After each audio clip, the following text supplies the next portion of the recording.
Good evening, everyone, and welcome to another exciting episode here Of Duelists and Drunkards. I'm Mr. Panda. And I'm Rockstar. This is the podcast where there is a large adult entertainment center in the back. And what, oh what, might you ask, happened to episode 14? Well, we're just not going to talk about that. One day, perhaps, you will see episode 14, but in the meantime, here's what you can expect in tonight's episode. After current events, we're going to be discussing disabled gaming, specifically as it relates to the Let's Go Pikachu and Let's Go Eevee adventures. We're also going to be doing some product reviews with some more Sodapop, and after our video break, we'll be diving into Fantastic Beasts 2. All tonight. First and foremost, though, we would like to brief you on some upcoming projects of ours in lieu of a convention schedule, which will be updating you on that, too, in a couple weeks. But for now, we just want to go over a few things that we have coming down the pipeline. You probably have already heard of at least one of them if you follow our Facebook page. We have a new episode in the game show Impossible lineup coming up called I Know the Lyrics. I know those words. I know those words. Game show Impossible. I know those words. Where you basically just have to finish the song lyrics. Yep. That's straightforward. It'll have all kinds of things. Disney musical meme songs. That's my favorite category, meme songs. La la la la la la la la la la. Oh, whoa! Oh, we should totally judge them on the quality of their random Russian noises in that song. You don't have to sing. You just need to know the words. A couple other projects that we have in the pipe shoot is we're looking to, separate, incidentally, from the Game Show Impossible series, which, for those of you who follow us at all, are the Game Show Game Shoe. Game Shoe! The Game Show Impossible series is all about mass participation, trying to involve as many of the audience members as possible in the process, focusing less on what we would call a contestant-based formula for our game shows. That is about to change. We've been experimenting with it a couple different times over the years, but we're finally looking to have a full-blown contestant-based format game show available in our catalog. And we're looking back to the past, which is sometimes the best place to go. And what you can potentially expect from us as we go into 2019 is an adaptation of the old Hollywood Squares game, as well as the old Match game. So watch out for that and be excited. In particular, I think we're really, really excited for what we can potentially do with the adaptation of Hollywood Squares. It's a big, massive project we're undergoing for that one. Something else you should keep a lookout for is another podcast project. In addition to what we're doing here Of Duelists and Drunkards, we've decided to kind of branch out. There's some specific areas that we've felt like we need to spin off from this particular podcast for multiple reasons, not least of which is the demonetize. It's so hard when you want to talk about certain areas and it's just like, YouTube's like, shut it down. As many of you know, and this touches on both the fun and the educational side of what we do at Manly Battleships, one of our specialities has a lot to do with hentai and sexology, both of which play and interact together to create a lot of awesome opportunities for content. Unfortunately, YouTube is not always the best platform for that kind of content, even before the adpocalypse. So we're not spoiling anything for you yet here, but we're looking into some alternative release points for when we finally get into that project. So we hope that you'll follow along for that, and we'll have more details for you a little bit down the road. Well, we should be updating on Facebook, possibly my personal Instagram. I'm going to make it an Instagram for the Manly Battleships for you people who do Insta. It only took 4 years. I've finally given in. So there are other places you can follow us on. I think we should have the links down below. And follow. Just not to Tumblr. I'm still hardlining that. We're not getting a Manly Battleships Tumblr. Fine, ever. but ever. But are you ever gonna link the Reddit? I think the Reddit days have crusted and passed. Let's just make a Discord and get it over with. Coming soon to Discord. A theater near you. Finally, I doubt many of you actually have seen our website, but the manlybattleships.org website is looking to get an overhaul for two reasons. First of all, because over the past couple of years, we definitely have expanded both of our projects, our opportunities, both personal and commercial, and so it just seems more appropriate to kind of dive into manlybattleships.com. So first of all, at some point, manlybattleships.com will be a thing. And the second thing is, the website is very old in its design, uses some pretty straightforward HTML from yours truly. And so you can expect a nice brand new website getting rolled out sometime in the next few months. And eventually, all the links are just going to redirect over anyway. We'll still be maintaining the old manlybattleships.org for the time being, as well as all the information on there. But be excited, because redeveloping the website means that we're going to be looking at having a lot of our old articles up there, a lot of the write-ups. Potentially, that means we're going to be writing again and more pervasively, so that you'll actually have some additional content to follow up with. In addition to that, we might finally have a web store that... other than an outside retail partner. So we'll have a native web store where you can go and buy all the merch that you can't seem to find the time to come get in the dealer's room and then complain because you can't buy it online for some reason. All that and more coming up in the next few months, so stay tuned for that. In the meantime, let's dive into current events. 2018 is looking to be another year full of unfortunate passings. We've been told that William Goldman passed on November 16th. If you're not familiar with his work, he's most well known for The Princess Bride and Butch Cassidy, and essentially spent a lot of his career being a scriptwriter. Moving on to happier news, if you are a fan of Christmas specials and Jim Henson, you can now go and hit the theater. On Monday, December 10th and Sunday, December 16th, Fandom Events are going to be holding a very special Christmas special. It's going to be featuring Emmett Otter's Jug Band Christmas and the Bells of Fraggle Rock. Hooray. I think it's kind of sweet. Couldn't we get a Muppet Christmas Carol or something? Be happy for what you get. Fraggle Rock? Don't get me wrong, I like Fraggle Rock. I'm just saying, you know. Speaking of movies, though, the Five Nights at Freddy's movies have been delayed again. And maybe permanently, who the heck knows. But Scott Cawthon, the creator of Cawthon. Cawthon.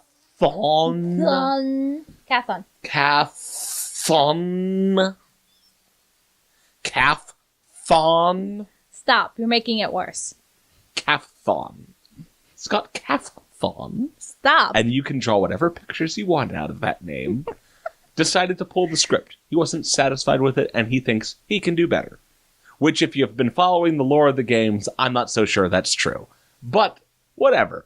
Good for you, sir. I hope that we do get a Five Nights at Freddy's movie at some point, if for no other reason than I want a movie based entirely around Mimi jump scares, and Markiplier needs to be in it. Well, no, you know what's frustrating is... He needs to be in it. No. You know what's frustrating? No, Stop. No, it's not you be quiet. Markiplier needs to be in this movie, or I will not go see it. What's frustrating is that him, the director, and the producer had already agreed on a script, and now he's pulling it and rewriting it himself. He wants to make Purple Guy into a sympathetic character. Well, I don't know, because honestly, he said that it's only going to be Five Nights at Freddy's 1, 2, 3 from the games that he's pulling the lore from. So it was all a dream. Fantastic. So the movie won't make a difference. Oh, my word. Well, that's 4. Oh, okay. That's 4 where that's revealed. Well, it's so what, though, that's the point. I'm saying that the first 3... Okay, so the movie will just be a dream, so it actually has no bearing on anything. In other news, Sailor Moon fans rejoice. I've been squealing for a while. We're finally getting a dub for Sailor Stars. I'm so excited. It should be coming out in spring of 2019, and pre-orders happen soon. The whole season is going to be divided in 2 parts. So keep your eyes out for that. We're finally going to get a voice actress for Galaxia. This is going to be great. Panda is not amused, but I am happy as hell. I have been waiting years for this. I mean, I already got my fill of the Sailor Starlights. More news in television, kind of. Big Mouth Season 3, confirmed. Agents of S.H.I.E.L.D., Season 7, confirmed. One of those things I'm excited for. However, Phil Coulson isn't in contract for Season 7, so we have no idea what's about to happen with his character. Very interesting. I'm 4 seasons behind and couldn't care less. In gaming news, Sony has decided that they're not going to attend the E3 conference this year. In fact, they've stated that they have better interactive ways to deal with their audience. Now, this comes amid a lot of comment from other gaming people that apparently E3 is dying. Mostly because with Nintendo Direct and tweeting and other methods of communication, there are better ways to hype certain products, and E3 is kind of a dying phase, is what's going around the community right now. I actually tend to agree with them. That seems weird. Why? No one wants to have a big gala extravaganza exhibiting all the things. No, they'd rather do it on tweets and Twitch or whatever the heck platform they want to move to, so that they can just give us piecemeal pieces and be like, hey, look at how impressive this game is. Then we're going to sell it to you 6 months from now and then spend 3 years updating it so that by the time we get to the end of development, you'll already be paying for the next game. Oh, okay. No. For me, what this represents is just the continual spiraling down of selling a complete product. Ugh. And that's the tea. Panda doesn't get drag slang here. In other disappointing news, besides what Sony's doing, Nintendo has announced that you probably shouldn't expect an N64 retro console anytime soon. They're much more interested in developing their online service with the Switch. Does that mean we might get N64 games on the online service? Who knows? No one cares. I don't care. I own an N64. I would much rather they do improve the online service, because all we're getting is NES games, which is fine, I guess, but we get nothing else for the $20 we pay a year. But speaking about retro consoles, Unit E, not to be confused with Unity, has decided that they're going to make a PC console. Because, of course, that makes perfect sense. Why did we not think of that before?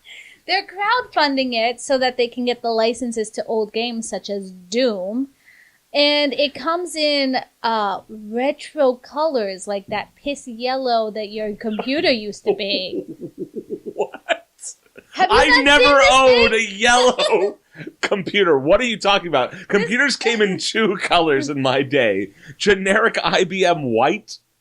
It's supposed to be this white console that looks kind of old. So it has this piss yellow kind of look to it. Oh, why would they do that? Oh. Because it's retro. Supposedly you can get it in a different color, but they haven't announced what that color is yet. Oh, man. Oh. Just sell just reprint the old Tandy computers and get it over with. I will build you a Windows 95 machine. I'll build you a Windows 95 machine, and then you don't have to worry about licenses. You can literally just buy old games for $1 a pop and install them. You realize that I actually do have a Windows 95. So do I! So that I can play with Sonic R, that little janky-ass game. I'd be satisfied with MiG-29 Fulcrum. I guess from Virgin Games. I guess we'll have to see if it succeeds or not. If you're a Japanese manga fan, you'll be pleased to know that Osamu Tezuka's Cleopatra, the basis for the fantastic film Cleopatra, Queen of Sex, is being reprinted. Not here, but in Japan. It's going to come with some nice smoldering pinups, too. I believe there's other little interesting things you can get with the manga. It looks like it's going to be a very pretty reprint. One of those magnetic dress-up games. No, I did not announce that, no. I didn't say you did. That's my idea. I was all interested until I hit the pre-order, because it's on pre-order right now, and then I'm like, oh, it's in Japan. I don't know if I'm going to be able to... I wanted an English reprint. I want to be able to read it. It's never been released in America as far as I remember. I know, but it'd be nice if they would. All aboard the hype train, woo, woo! We're getting new episodes of Steven Universe. That's going to be released weekly. At the end of December. Cartoon Network, what are you trying to do? You're trying to tank ratings because it's going to be during freaking Christmas and New Year's. Anyways, it's going to be called Diamond Days, and it's starting December 17th at 7:30. New episodes weekly.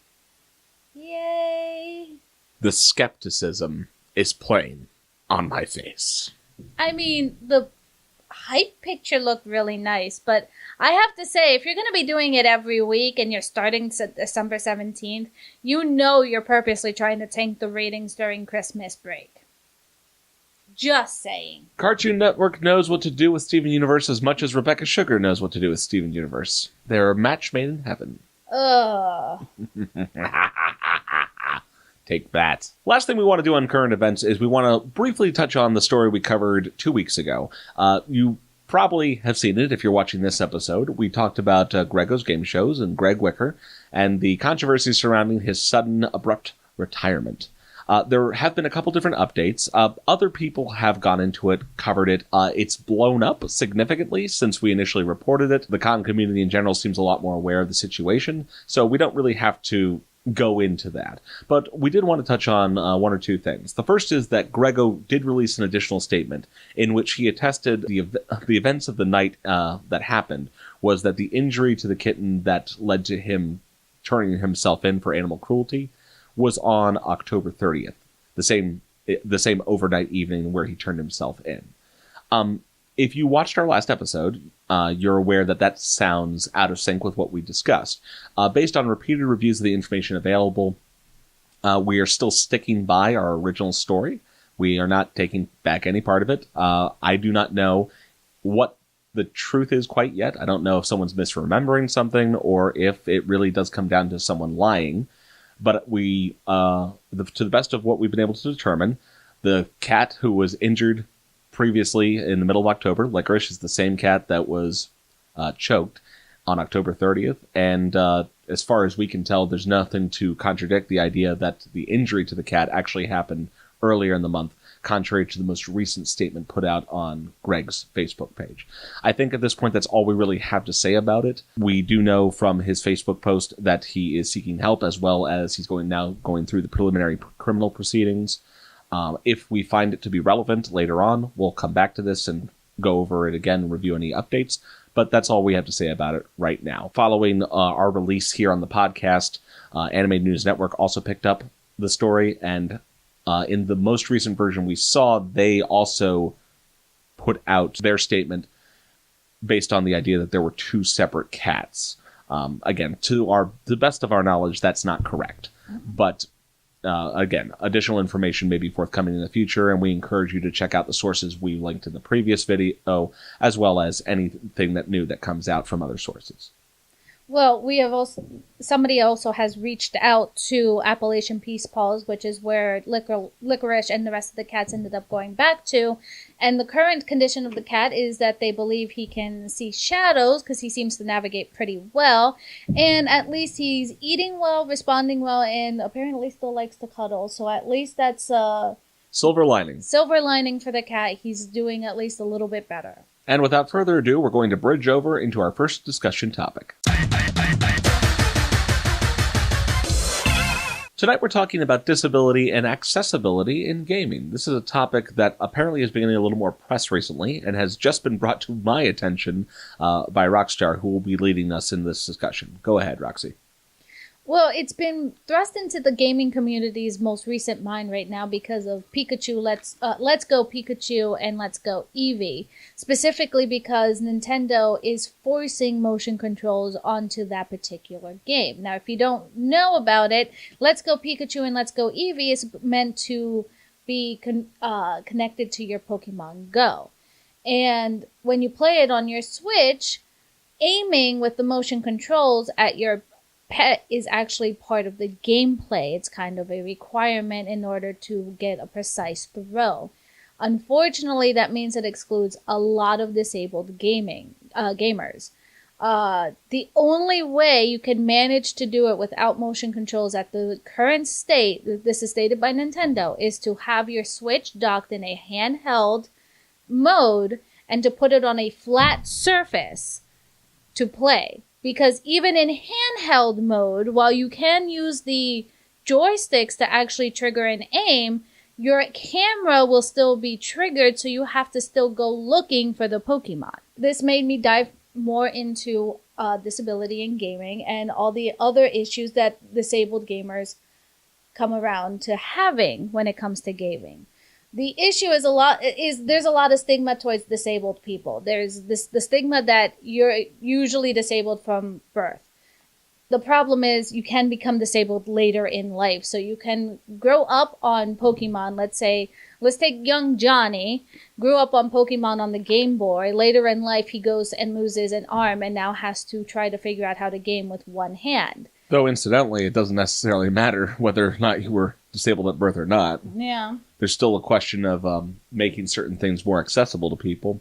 Part of the problem, of course, is that you have a very wide array of potential conditions and situations where someone might not be able to game in the normal mechanical methods provided by the game maker. Now, I know that there's some post-game mods that people have done, like certain controllers made for specific disabilities. But usually those very specific controllers can run you a lot of money. Or you have to have a friend who's particularly competent in electronics and remodding things to be able to get one of these controllers. It's typically not really accessible. The only console out there that's really accessible for people is Xbox, because they do have several controllers that you can buy and are slightly affordable in order to be able to continue to game later in life, or even just young in life. The reason accessibility in gaming is such a big issue too is because video games have been proven to help disabled people, either mentally or physically, depending on that too. It helps with hand-eye coordination. It shows to improve mental strength, problem solving, and it also kind of helps the people who are disabled to kind of, I don't want to say forget they're disabled for a little bit, but it helps them. It's an escapism for them as well. That's something I can personally relate to. I can't always do everything physically. I've said a long time during our con etiquette about fibromyalgia, and I talk about it. I can't walk the way I used to. I am a very slow walker now. It is very painful for me to walk. And certainly, no DDR for you. I can play Just Dance or DDR for maybe like 10 minutes before. It's fine, Rockstar. The accommodation is you just put the dance pad up on your lap and smack it. Smack it. It's like that Groundhog game. Well, surprisingly, DDR, you can remap it to a controller and actually play on a controller. Or you could just use the dance pad for everything. Oh my dance God, pad for DDR. Dance pad for DBZ. Dance pad for Street Fighter. We did that once before I became disabled with Dragon Ball Z fighting. Oh my God, that was a horrible decision. No. It was a good decision. The problem was the pads that we had didn't have two of the buttons. So all we could do was charge and thrust, and that was it. We couldn't even block. Well, back to the matter at hand. As I was doing more research on the subject, I found some very interesting controllers. Like, for people who can't use their hands or anything, they have some really cool foot controllers. It's really interesting. And the other thing is, what people are asking for is not so much to go back in mod games, because that can kind of be a little difficult to do when you're talking about disability. But for future gamers and future games that come out, to kind of take in mind that people are either colorblind, because some subtitles aren't easy to read at times. Well, for example, there's a couple different things going in with the colorblind thing, and that's just one potential condition. Yes. You have subtitles. And by the way, subtitles in general for games are not the greatest thing ever. They're usually very poorly sized and rendered. The color schemes can be wildly all over the place. No standardization. It reminds me a lot of the early 90s DVD scene with anime in particular. It's like, oh yeah, where the subtitles are often the same as the background colors, so I can't read them. How does that work out? And of course, there's a lot of puzzle-solving games that potentially might run into problems with color coding as well. Now, happily, I've been told that there are games that, especially more recent ones, that are starting to adapt to the possibility of having a colorblind mode. Especially, there's various different types of colorblindness, and at least one game I've heard of adapted to all three of the major types.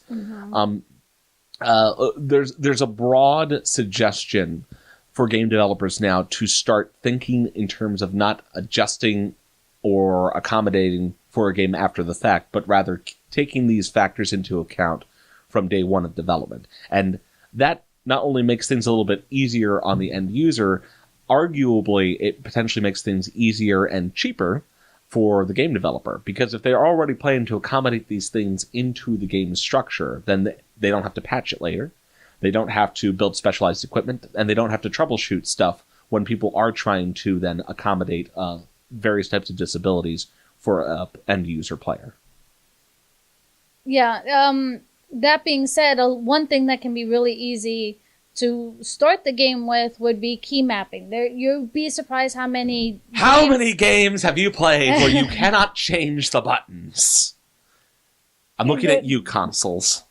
It's surprisingly often where you can't change the buttons, and just even that simple mode of being able to change the buttons could significantly help somebody who maybe doesn't have motion in both of their hands, or maybe has to use certain...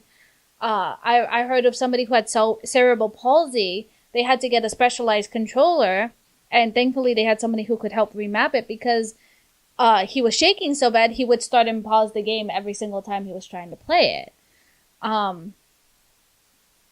It's just little things like that could make a world of difference. And thankfully there are also a lot of in my research, we'll link all of these in the comic box. I can't speak.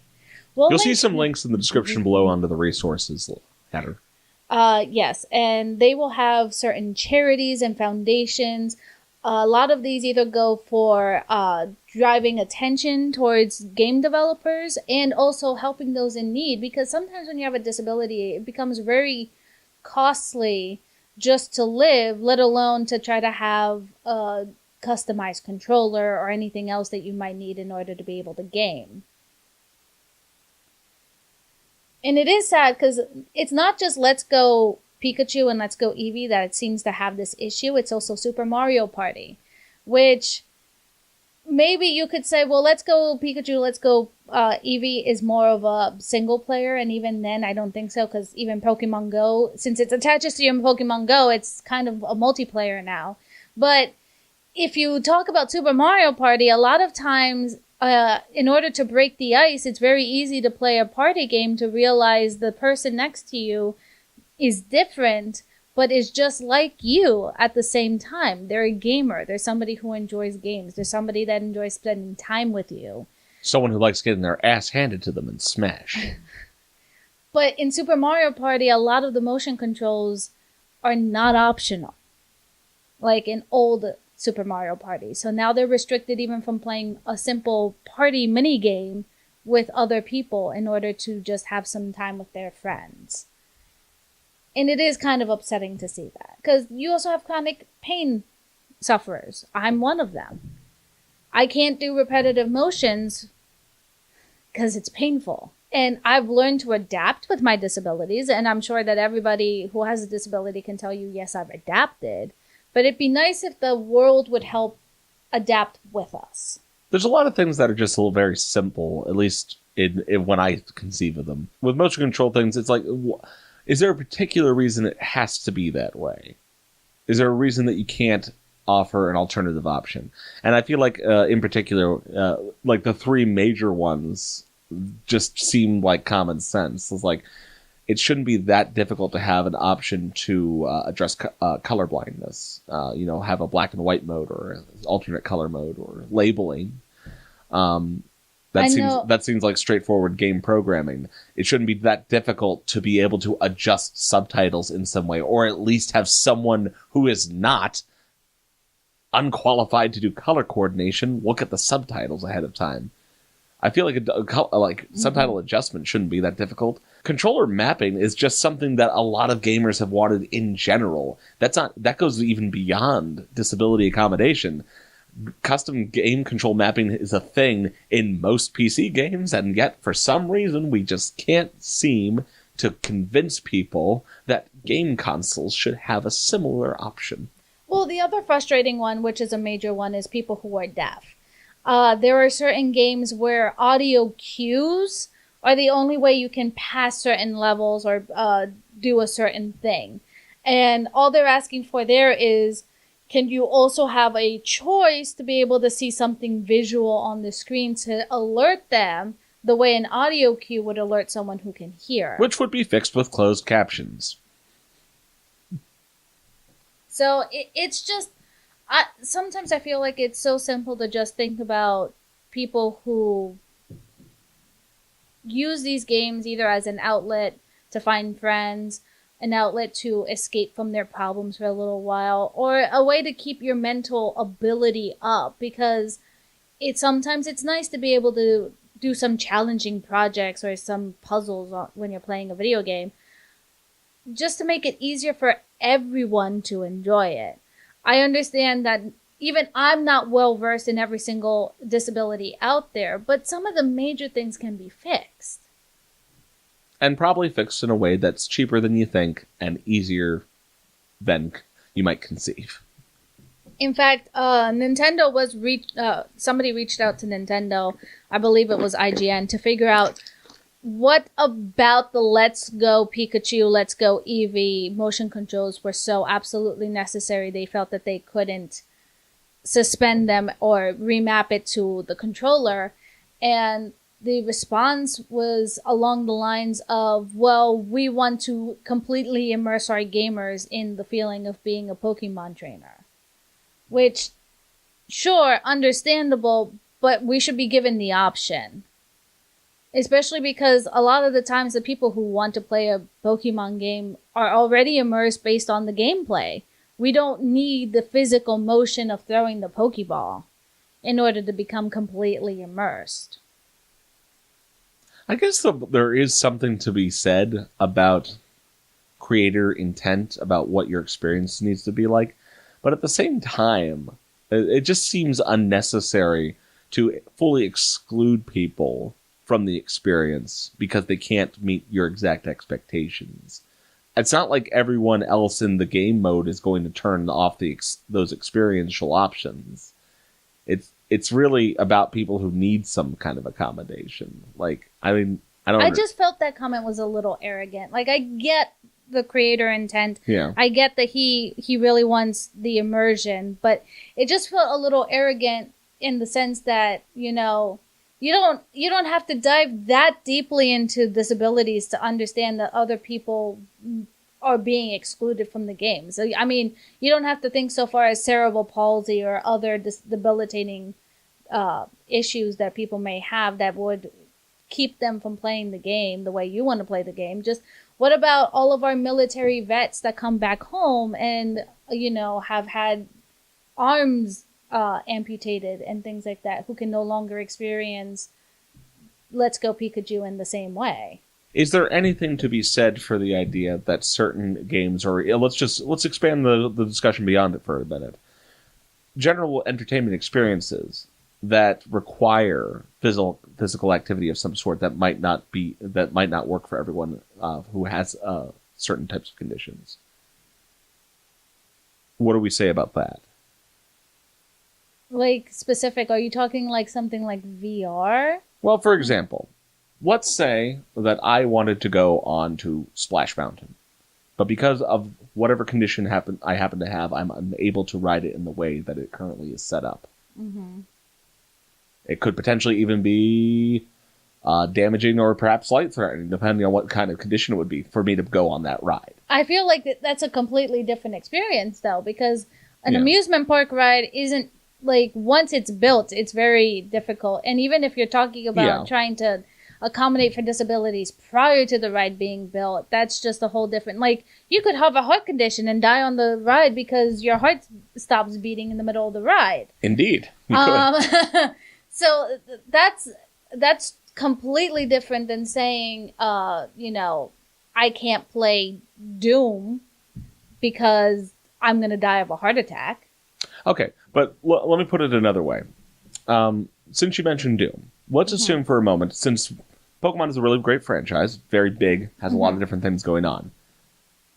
If they developed a version of Doom that was based on VR, and we didn't dive into it so much, but VR has been mentioned in a couple of these articles that we looked over as one of the biggest challenges for this kind of accommodation.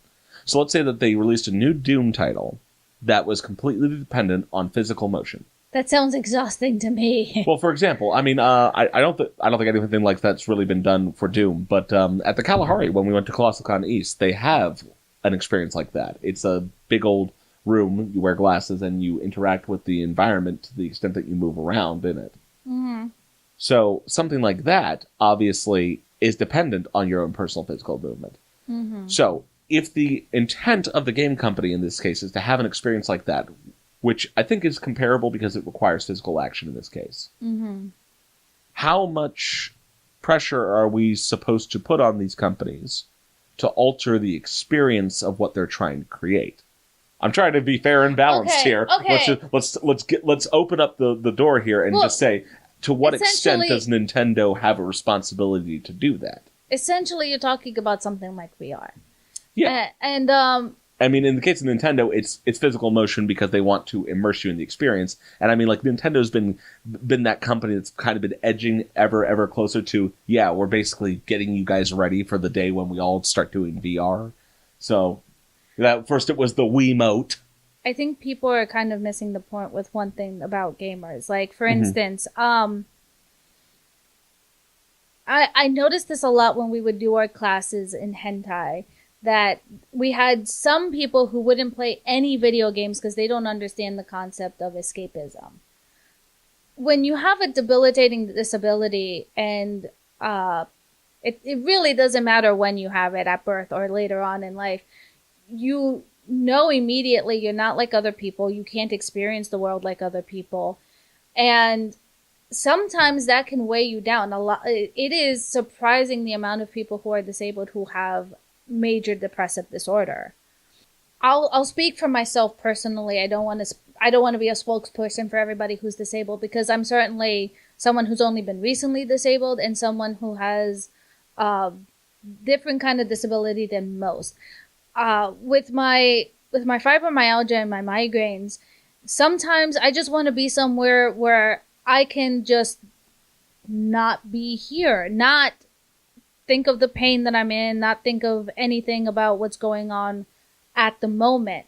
And I think the issues specifically with Pokemon is that this aiming thing hasn't always been an issue. Like with VR, right off the bat from the beginning, it was always going to be an issue for people who have physical problems. Now, I know for a fact that some foundations are trying to make it easier with people with disability, but I think that VR is going to be a very long-term project to make it disability friendly if we... Until we get to direct neural mapping. Right.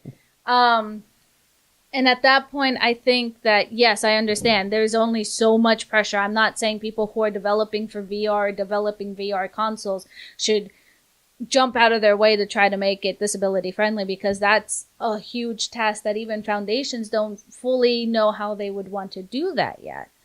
But when it comes to something like Pokemon that started off their franchise not dependent on like aiming it, and you have long-term fans who have played their other games, it just seems like such a... Inconsiderate? Yeah. Inconsiderate way to view your fans, that they wouldn't be immersed. Does that mean that if I play Pokemon X that doesn't have that feature of throwing the Pokemon, I'm not going to be immersed in your story of catching Pokemon then? So would it be fair to say that, in your opinion, that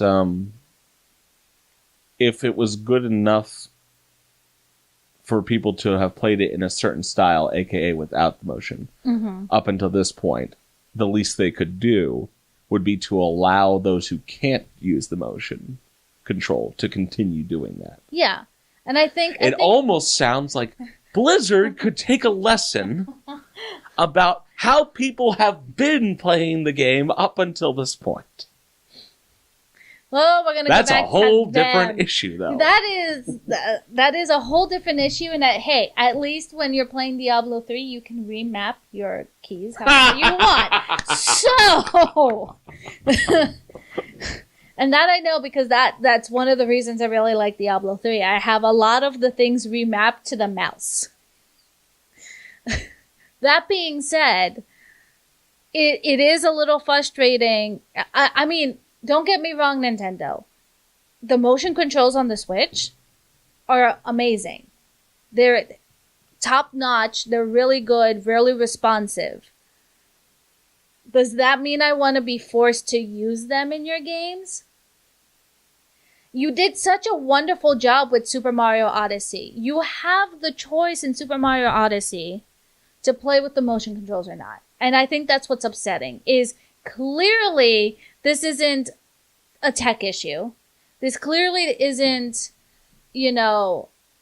a requirement to make you do motion controls. So it's just a production issue at this point. Yeah. And Okay. I think that's what I find kind of upsetting is I can understand when it's like, well, you kind of have to do X or Y. Like with Just Dance, it's not Just Dance if you're not moving in the same positions as the dancers. I get that. The whole point of the game is to get up and dance and to mimic and you could say do it in a wheelchair. I've actually played Just Dance sitting down before, but it's still a repetitive motion for your hands. In that case, I can see how the accessibility only goes so far. The interesting thing with Just Dance is if you don't want to dance, you can sing along and do karaoke with the song. If that's what you want to do. And that gives it at least that interesting twist where, hey, you don't have to dance. You can sing along to the songs if you want. In Mario Odyssey, clearly you can play it with two-handed controllers and do motion controls, or you can use it in handheld and still be able to not lose functionality of your game. Options are nice, man. I mean,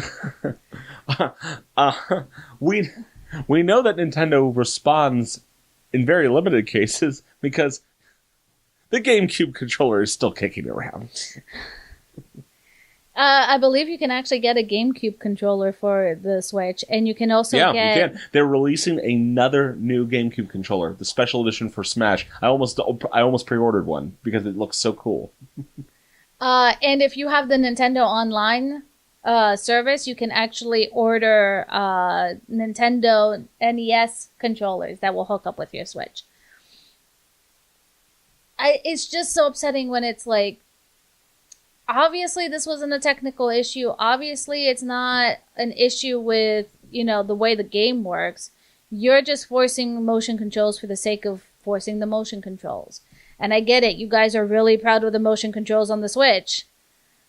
But you're also a family company, and there's a lot of kids who really like your games. And even a lot of older, if you want to call us us older adults kids, so there's a lot of older adults who love it too, who are now kind of excluded from playing the game just because you guys really, really wanted us to throw Pokeballs. And we're giving flack to Nintendo a lot, but there are other companies that are not as inclusive, like PlayStation. Or the PC. There's a lot of PC games that are not as inclusive. Hey, no, we're not giving shit to any PC games because PC games in general are basically unlimitedly moddable from the fact that it's on a PC. Yes, open source platform. But you could argue some of them are a little... janky? Yeah, well, the only PC game I ever played that didn't have remappable controls was Sarge's Heroes. The Army Men game. It's an old first-person shooter. Couldn't change the controls. It was the biggest annoying piece of junk I'd ever had to play because I was a guy who liked arrow keys, not the WASD or whatever the hell it is. I can deal with WASD depending on what game it is. No. Actually, I've adapted to that too now, but I hated it at the time. Now we're going to move on to the next segment. It's big. It's bad. It's back. We're going to drink some Sodapop. What horrible concoction have you gotten for me now, oh shameless leader? I brought this back from a little grocery store in Connecticut. Of course. Very fancy place. I'm pretty sure that they just pay to have the cell service kill itself so that they don't have to deal with it. All them random tourists and stuff. We got 2 different sodas, both in the same company, the Vermont Sweetwater Bottling Company. Raspberry Rhubarb Ramble. And Tangerine Cream Twister. I'm so excited. Opa. Okay, here goes nothing.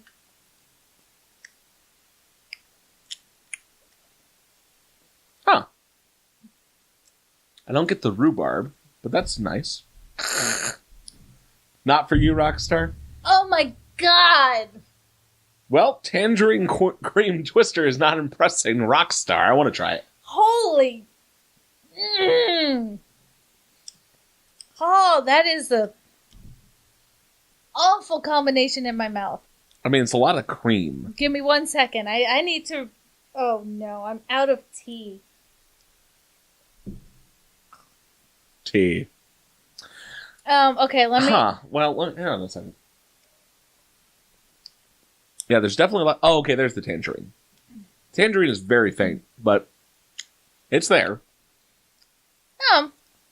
This one isn't bad. I can't taste any rhubarb. I don't know where the hell they're getting that. Well, I don't know what rhubarb tastes like, but it's... Rhubarb can be nice under the correct circumstances. It's a very...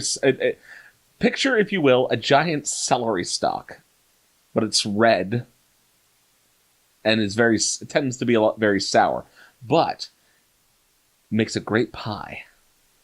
Think gooseberries. Is that the malt-like taste that I'm tasting in No. this then? Hang on. It tastes very faintly of malt drink. I don't get that. I still don't understand. I mean, you know what? Okay, I guess I get what they're going for, but they did not put a lot in there. Rhubarb is usually a very overpowering flavor, so I can kind of get it, but the raspberry sweetness is covering it up. So. Oh, the raspberry is very apparent. Yeah, it's actually kind of nice because I really like raspberry. I'll try to give this another one. I don't know what was overwhelming my senses when I was tasting Probably it. the cream. Catch it on the back end. Catch me outside. How about that? It smells like hot garbage. It tastes like hot garbage. If you think that's bad, I'm going to find durian soda and make you try that. If you think that smells like hot. No, that's fine. You gave me your damn durian candy, and the face that I made was atrocious. It tasted atrocious. It's durian. Of course, it tasted atrocious. It tasted like garlic with onions wrapped up in old moldy cheese. Like the good kind of moldy cheese or the bad kind of moldy cheese? The bad kind of moldy cheese. Like cheese that's actually past its date and you shouldn't be eating it. That kind of cheese. You know, in the ancient British Navy, aka the 18th century, they used mold as a preservative for cheese. Covered the outside. Well, I guess we know what Rockstar feels about these sodas. I liked one, I hate the other one. So if you're interested, check out the Vermont Sweetwater Bottling Company if you're up in New England. It's definitely available in Vermont, obviously, and Connecticut. Get this one, not that one. Maybe we'll have some more things to try in the future. For now, though, we're heading into our video break, so we'll be back with you shortly.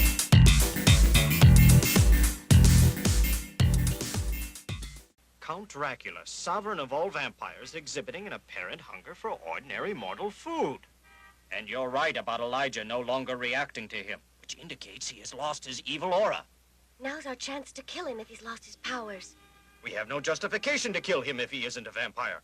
We could all be arrested and convicted of murder.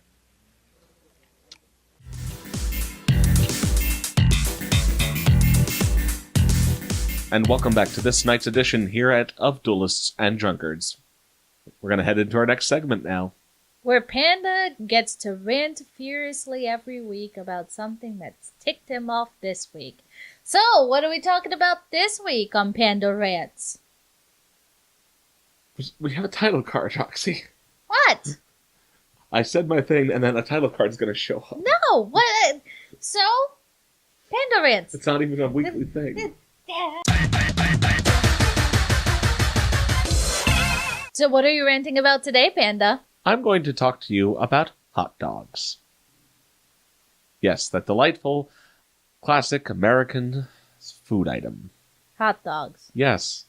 Yes, I am. You see, there's been some discussion on the internet. Apparently it's been going on for months, but it came to a head very recently. Whether or not hot dogs are sandwiches. What? And what has finally tilted me is lots of people were saying, why, yes, it is a sandwich. And what finally tilted me was that Oscar Mayer came out and said, yes, it is a sandwich. And I have a problem with this on so many levels that I need to educate you on so that you understand that the hot dog is not a sandwich. Okay, it's not. You know what a sandwich is? Would you like to look up the dictionary definition of what a sandwich is? Sandwich, noun, is stuff between two other stuffs, typically bread. The key point being two things of stuff, circling stuff. All right? A sandwich involves two pieces of bread and the contents between them. Most commonly meat or vegetables, whatever you might want, but it is sandwich. Because guess what? The verb sandwich means to be put tightly between two objects. Two objects. Would you like to know what a hot dog is not? A hot dog in its bun is not sandwiched. It's not. I don't care what you think. Okay? All right. And the argument that, oh, well, just because you eat just the hot dog without the bun, does it stop being a hot dog? Well, no, you freaking cretin. Does ice cream stop being ice cream if you don't put it in a cone? I suppose you think a taco is also a sandwich. And to the people who are, like, coming out of the woodwork being like, do you eat subs? Because I'll bet Subway sandwiches then aren't sandwiches. Listen here, Mongoloid. If you slice through all the way on a hoagie, which, by the way, Subway will do if you ask them to, you will not have a significantly different culinary experience. All right? You can slice through the hoagie roll, and it will still be a sandwich. Show me the psychotic who constantly slices all the way through their hot dog bun. You can't. Because no one does that. You can slice through a hoagie roll and still have a sandwich. But I'll bet you any money you don't know anyone out there who constantly puts their hot dog between two halves of a sliced through hot dog bun. If anything, we find it drastically inconvenient and want another bun. No. You and your metaphor of what qualifies as a sandwich would have soup bowls be considered a sandwich. No, the nearest cousin to the hot dog is a wrap. Why? Because what do when you take something that is one contiguous piece and encircle it? That's called wrapping. Not sandwiching, wrapping. So yes, the hot dog is allowed to be called a wrap, or you could even call it a hot dog taco. I don't care what you call it, but it's not a f***ing sandwich. I'm done now. It's time to head into our next discussion topic. And we get to talk about the latest Fantastic Beasts movie. Aren't we all excited? We just saw it. And, oh boy. So, where do we start, Rockstar? Let's talk about Fantastic Beasts. How about 2. So after the things that went down in America, we are introduced... One moment. What?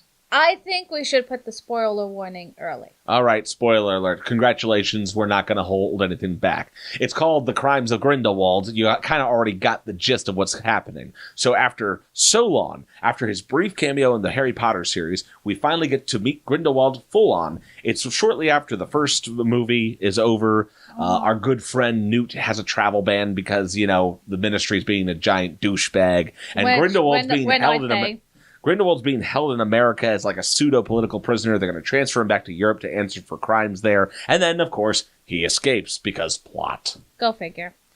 And then he starts his little underground campaign to try to build support for his movement to take over the wizarding world and then the world in general because, Muggleborn. So, yuck.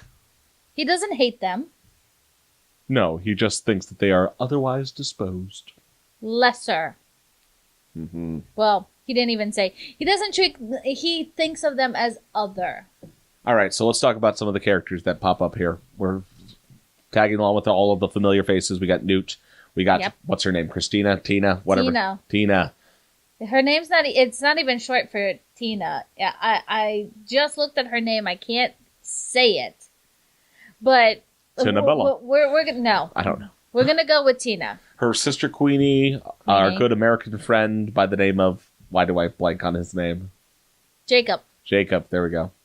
Jacob still remains my favorite character. And then, of course, we get some familiar faces that weren't in the previous movie. We get to finally meet Albus Dumbledore in his younger days. A very handsome Albus Dumbledore. We get a Lestrange showing up. Or 2, or 3, or more. Who knows?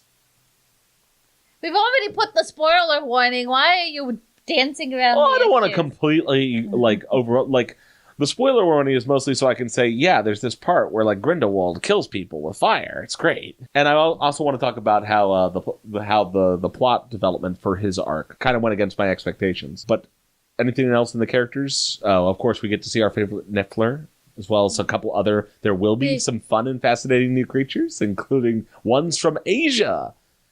Giant kitty cats and kappas. Apparently, I figured out what that lizard thing was supposed to be, and I didn't know. What lizard thing? The lizard thing that he says it's too needy and during the escape fight. Remember, he has this little, lizard thing that jumps at the guy that in the box they said was hiding his wand was actually this lizard thing. And he goes, too needy, and then he throws it out. Ah, yes. It's a chupacabra, apparently. That's a chupacabra. Yeah, apparently that's a chupacabra. So very early on. So Grindelwald just picked up a chupacabra just out of habit? Apparently it was his pet, and then it was too needy, so he killed it. Because that's what Grindelwald does, apparently. A chipmunk being savaged by a chupacabra. I'm sorry, it's just, when I think of chupacabra, that lizard thing is not what I imagine. Well, that's being a Hispanic. Well, I mean, that's because y'all... Legend. That's because you all just got freaked out by stray dogs in the night 100 years ago, and now we have chupacabras running around. And fisher cats that scream in the night like a lady being murdered. Anyway, I'm convinced that you just had chihuahuas running around and a fisher cat showed up, and that's how you invented chupacabras. Interesting theory. Now that my ears have been blown off, why don't we actually talk about the movie? Ooh, big blue dragony fires, which was a little bit anticlimactic in a number of ways. So the big fire scene. I personally enjoyed that because of Nicholas Flamel and getting to see his magic actually in action. Oh, yeah, I forgot to yeah, that was another character who was referenced in the Harry Potter books and then shows up in this movie. Good old Nicholas Flamel, the immortal alchemist. Whose presence, by the way, I thought was disappointing, but fair enough. I thought it was kind of cool, because we keep hearing that he was a great magician and this and that, and really, we never got to see him in the original Harry Potter movies, and I originally thought we weren't going to see any magic from him at all, just that quick cameo of him being the secret house, and when we got to see him actually tell the Aurors what to do to stop the fires from burning down Paris, I thought that was pretty cool myself. But then again, I'm a very huge Potterhead, so... I mean, there were just nuances about his character that I felt were kind of dumb. But that's just me. I actually said that at least 2 or 3 times during the course of the movie as, oh, well, that's dumb. Well, I mean... Vocally! Yes, as Rockstar will tell you. Vocally, very vocally. Well, that's effing stupid.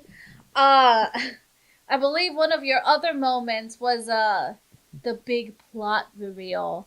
That was dumb. We spend the entire time trying to figure out Credence's identity, and what Grindelwald tells him at the end. That was kind of dumb. Oh, I was like, oh, okay. This sounds a lot like retcon a la The First Child. All right. Cool. Well, I'm just going to pretend that doesn't matter so much so that I can focus on the good parts. let me see. What other... Anything with Jacob for me.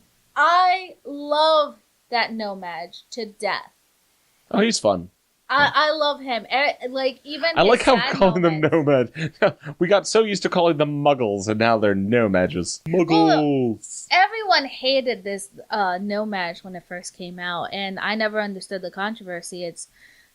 For me, it's like, yeah, it would make sense that the Americans came up with their own version of slangs. After all, we don't speak in British slang here. Like, they use torch for flashlight, and other things, and we came up with our own, as you can say, linguistical identity. So why would we be calling them muggles as well? I never understood the controversy of changing it to nomad. And no, I don't have a problem with that. I would say that a far bigger problem for me is the very high level of ambiguity in how international politics works in the wizarding world. I think it's well, yeah, if you've never read Pottermore, then yeah, you could totally understand why international politics don't seem to understand. It's something that I mean, in the old Harry Potter books, it's like, oh yeah, Ministry of Magic. Basically, no one mentions any other governing body anywhere ever, but British people are off in Albania. And now in this movie, British aurors are running around Paris for some unknown reason. And yet America just stands aloof and then just exiles prisoners back to Britain for reasons unknown. And by the way, they were they were sending Grindelwald to Europe to answer for crimes in Europe, and then the French Ministry of Magic didn't do shit. I don't understand what's going on. What? You're talking about... But you realize... I don't understand how crime works in the international wizarding politics anymore. I think it's one of those things that wasn't fleshed out anyways, because you do get a sense of the politics and where everybody's laying at the moment. When you read Pottermore, you do kind of get some insight into it, but not enough for me to actually give you a specific answer of how international crimes work. Not to mention also that from what I've read on Pottermore and what I can deduce, the problem is somebody like Grindelwald hasn't exactly happened. Well, obviously. Before. Like, they don't get a lot of international crime at all for it to be a problem worth dealing with. And yet he was important enough to be held and then extradited to another country. I guess just not in France. And you know what really is confusing? Like, especially like the follow-up. Since it was the British aurors there in Paris when they had the confrontation. And then they're like, it's not a crime for them to listen to him. Okay, but he was literally going to be sent to you to go to prison. What are you doing? All right, that whole... Yeah, the more I think about it, the more it pisses me off. I'm like... You already established that he was supposed to go to wizard jail. I believe... what are you doing? I believe that came from Theseus. Theseus being Newt's brother, in case you're trying to follow. Theseus said that because of Dumbledore's warning. Early on in the movie, Dumbledore says, if Grindelwald has a rally, please be careful if you have ever trusted me ever before. And he trails off. The conversation is cut short. So I assume in that manner, what he wanted to do was not go in violently and just capture Grindelwald, because it would prove to his followers that all the aurors are just violent and don't care about people. Which is exactly what happens anyway. JK is very well known for adding our current political climate inside of her books. I'm wondering... Is she? Yes. Well, Grindelwald was always supposed to be the illusion for the Nazis. And for me, I think that whole R's are dangerous and vile and are going to kill you kind of represents the issues we've been having with the police in our current era. I mean, I suppose so, but I mean, to that extent, it's just a historical reality that you want the perception of violence to come from the opponent. So, I mean, I don't know if I would say that that's her directly interfering for the sake of current political commentary. That literally was how for example, the analog that I'm going to get to that, but I think we can all agree that there's at least a certain amount of analog there between Grindelwald and Hitler, and that's kind of how Hitler worked. Until he himself became part of the government. Because there was the whole street wars with the communist gangs and the inter-party fighting and all that good stuff. So yeah, I mean, that's definitely part of it. Speaking of which, though, during the rally that Grindelwald holds, he shows them a prediction of the future, which is like, we need to take over, because otherwise this will happen. And then it shows images of World War II, and the bombings of Europe, and the Holocaust. And I was just sitting there for a moment, I was like, this is not what I expected, because I was definitely led to believe, right up to this moment, that Grindelwald would probably just be using World War II as the Muggle side of his operation. There was definitely a lot of heavy hinting back in the original series that the Wizarding War that culminates in Dumbledore defeating Grindelwald circled around World War II. Yeah, that's still the implication. I believe what he's trying to do is... So, I recognize this as a cult leader trying to... You don't just jump right on to, okay, we're going to initiate violence now. You ease them into things. And this is him, because right now in the 1920s when this is happening, everyone's very terrified of a Second World War. So the first thing to do is disarm your group with fear, give them a reason to fight. The reason to fight is you don't want another world war, when of course you are leading them on the path towards it. Yeah, I suppose that's a possibility. And I mean, we do have the whole comparison point of late 1920s, escaping from prison and starting a new political career by rallying popular support. That does still seem very Hitlerish, so to speak. But I mean, I don't know. My concern is that specific scene concerned me to the extent that it's like, so I guess there isn't going to be a direct tie? Are they going to make it so that he fails? They defeat him in the next couple of years, and then World War II happens anyway? And then what the heck does that have? So why did World War II happen compared to the Wizarding World? I think you're jumping the gun. I agree that maybe you're right, and that this is him being a manipulative bastard, but at the same time I'm worried, because they're only planning 5 films. Yes, and you realize the big duel between Grindelwald and Dumbledore happened in 1945. Yes, that's canonical, I assume. Yes, so hence we are going to see the implications of Grindelwald's effect on World War II. Okay, I guess that sets my... When did they even mention that? I don't remember. Pottermore. It's Pottermore, it's not in the books? It might have been in the books. Honestly, I need to go back and reread it, which is now going to be my current project, is rereading or at least listening to the audiobooks, because there's a lot of information from the books that I seem to not remember when it comes to Grindelwald. Well, I mean, there's a downside to that too, which also means that in 3 movies they're going to be covering 13 years, assuming the Fantastic Beasts arc is going to just be concerned with this Grindelwald mess and nothing else. I assume it's only going to be Grindelwald. And since it all seems to be tied into him so far, and they needed a big baddie. I know that the other thing is supposedly Credence will go on to be a notable character in the Harry Potter universe in general. That was stated in the Fantastic Beasts and Where to Find Them screenplay, or one of the behind-the-scenes books for the movie. Interesting. Since we yet to know his identity, it's very fascinating to find out that he does become a notable character in the general universe of Harry Potter. Oh, I think I've seen through it. Did I give you too much information? I don't know. I don't know. It might be... well, let's see here. What do we got going on here? Sullen disposition, affinity for snake girls, black hair. I'm going to take a stab in the dark and say that this is probably connected to the future of Voldemort. A cursed child. How? I don't know. All right, so we have the... Oh, that was the other thing that I didn't get to talk about that kind of ticked me off. The whole Nagini arc. Not the fact that she, as a character, exists. The fact that she later becomes Nagini kind of pisses me off.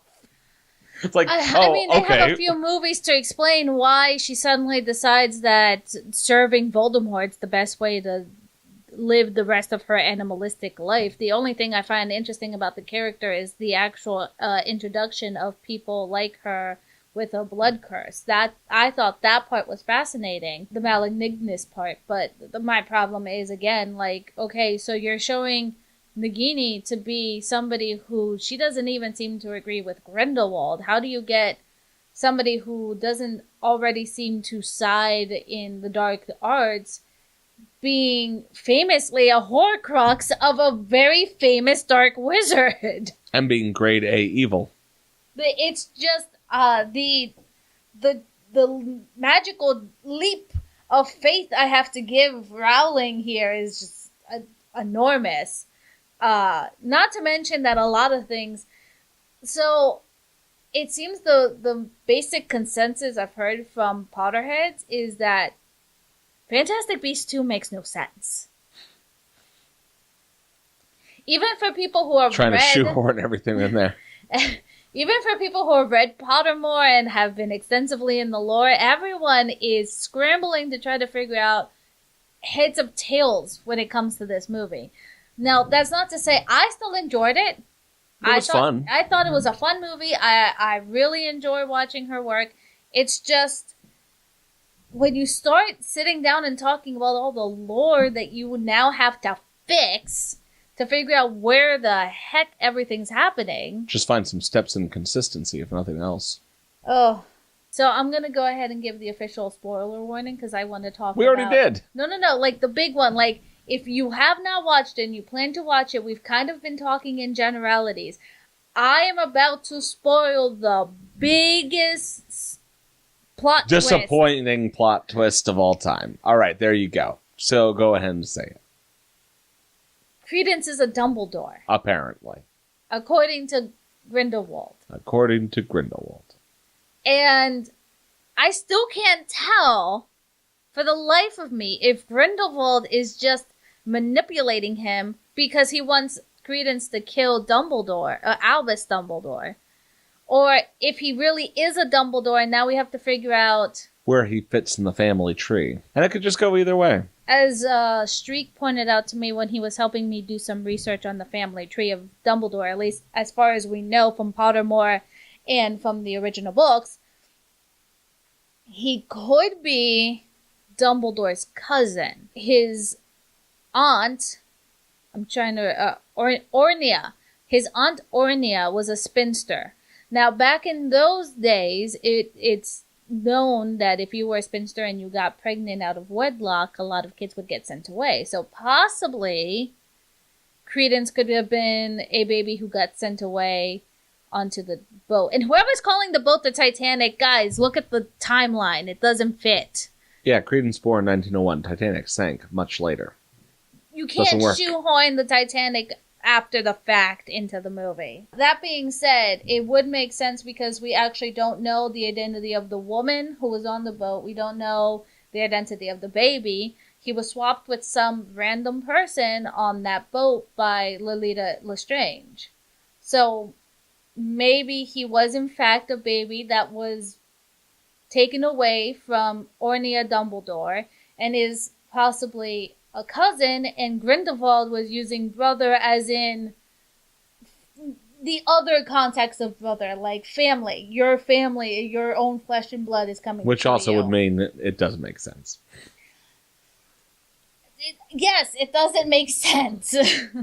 I mean, unless, like, I don't know. I honestly don't know what's going on. Grindelwald is very famous for manipulating. In fact, it is mentioned by Rowling, I believe in an interview, when asked if Grindelwald was aware of Dumbledore's feelings for him, that yes, he was aware the feelings were not mutual, and in fact, he only used it to manipulate Albus. Oh, well, thank you for confirming my suspicions, which is what I've been saying the whole time.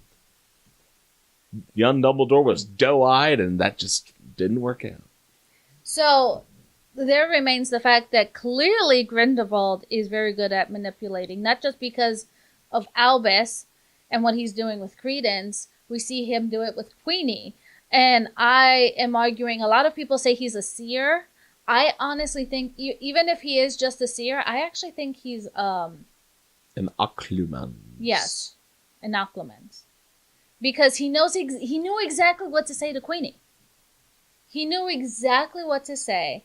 And the other thing I have to say on that note is Queenie was having a breakdown in the middle of the street and couldn't tune out anybody's thoughts or hearing or anything like that. And when the other follower from Grindelwald came to her aid, everything got quiet, which I found suspicious. Then you had the teapot that wouldn't stop trying to give her tea. I feel that Queenie has been enchanted by this other occlumens. Could be. So that's my theory. I think that's why Queenie went bad, because he knew exactly how to seduce her into his way of thinking. Where are we at? Do we have anything else to talk about? I was going to say, what's your overall opinion? Would you recommend people go watch it? Sure, but only if you enjoyed the first one. I would say go watch it.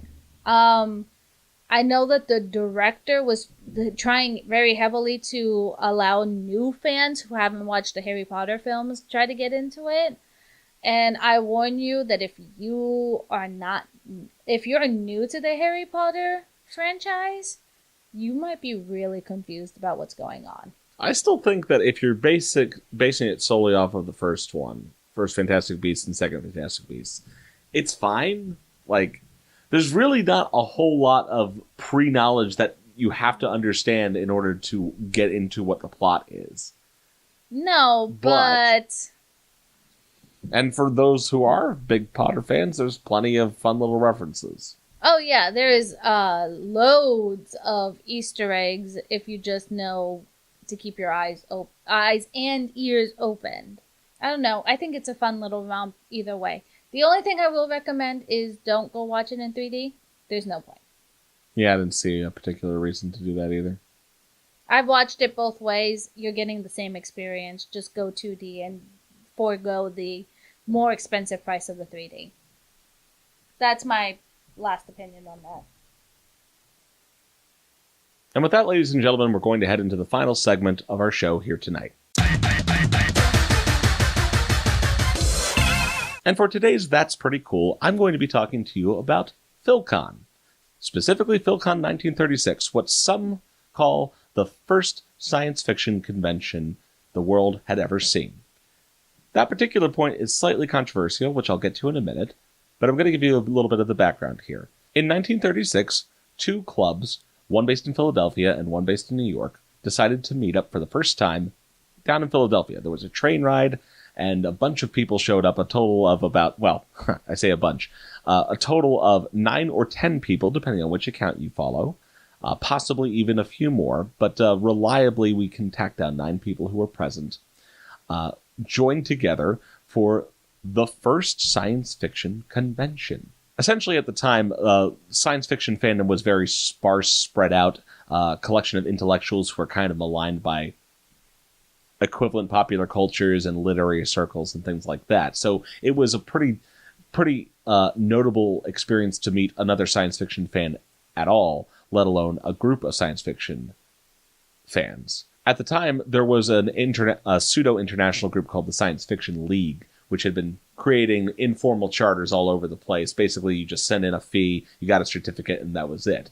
In this particular case, the Philadelphia chapter had started to rename itself the Philadelphia Science Fiction Society, and it was at that point where they invited the New Yorkers down, and they got together and held what was essentially a conference. A lot of the details are a little bit sketchy due to the age of the event, as well as when they were finally starting to write down recollections of that first event. A lot of the gentlemen were already kind of getting on in years. But on that particular day, October 18th, 1936, both groups got together at Milton Rothman's house. Milton Rothman was, at that time, elected the chair of the science fiction convention, and famous author Frederick Pohl was elected as the secretary. Famously, of course, he published his recollections about the event in an autobiography, and he lost the notes despite being the secretary. He lost the notes for the event. What happened as part of the gathering was they convened a meeting, discussed issues for the clubs, had a small itinerary of events.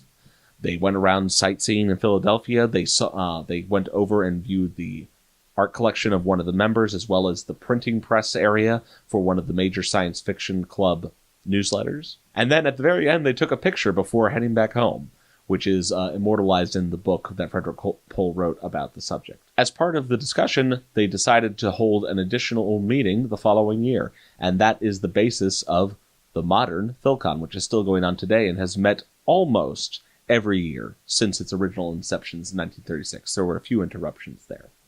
Now, the controversy I mentioned earlier really kind of raised its head around 1986-87, and that was because of the 50-year anniversary of the World Science Fiction Convention and the discussion that was had surrounding that. Because at the time, while the Philadelphia Science Fiction Convention was officially declared by the people who attended it,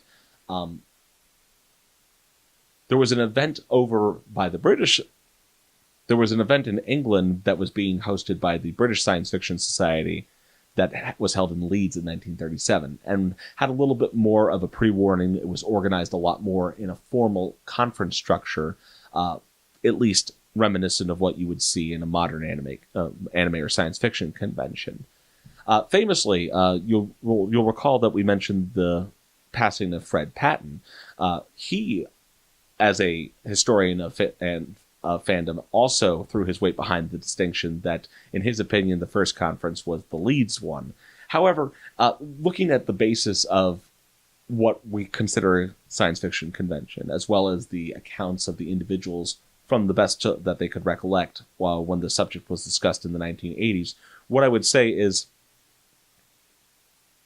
you have two distinct groups, multiple clubs, having a scheduled meeting together, which is in and of itself the basis of the concept of a conference or a convention. They traveled interstate by train, they had an itinerary, they had discussions, and they conducted official business.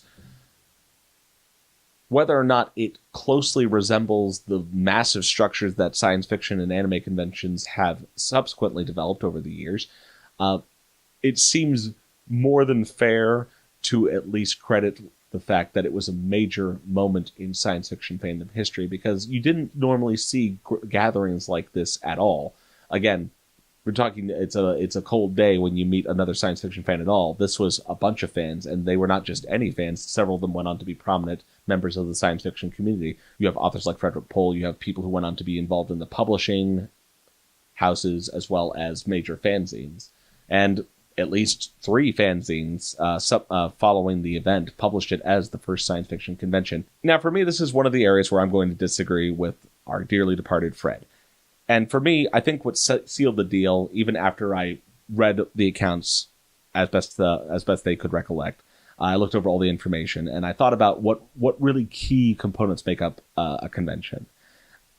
At the end of the day, they called themselves a science fiction convention, and they really were the first ones to do that. They were the first ones to organize a meeting of multiple people at a set location, and they called themselves the convention. And quite frankly, in 1936, that's probably all you really needed in order to claim the credit. So, with all due respect to the British and their much more formal organization methodology to bring about their science fiction convention, I will continue to credit Philcon 1936 as the first science fiction convention, and to fondly remember all those who made that happen. All this came about kind of because my father recently went down to Philcon this past week. I bought him a membership for his birthday a couple months ago.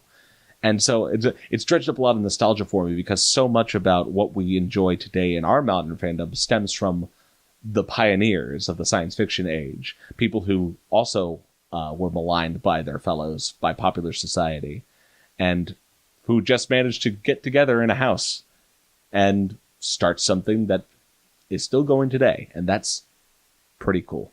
Ladies and gentlemen, we have come to the end of our time here this evening of Duelists and Drunkards.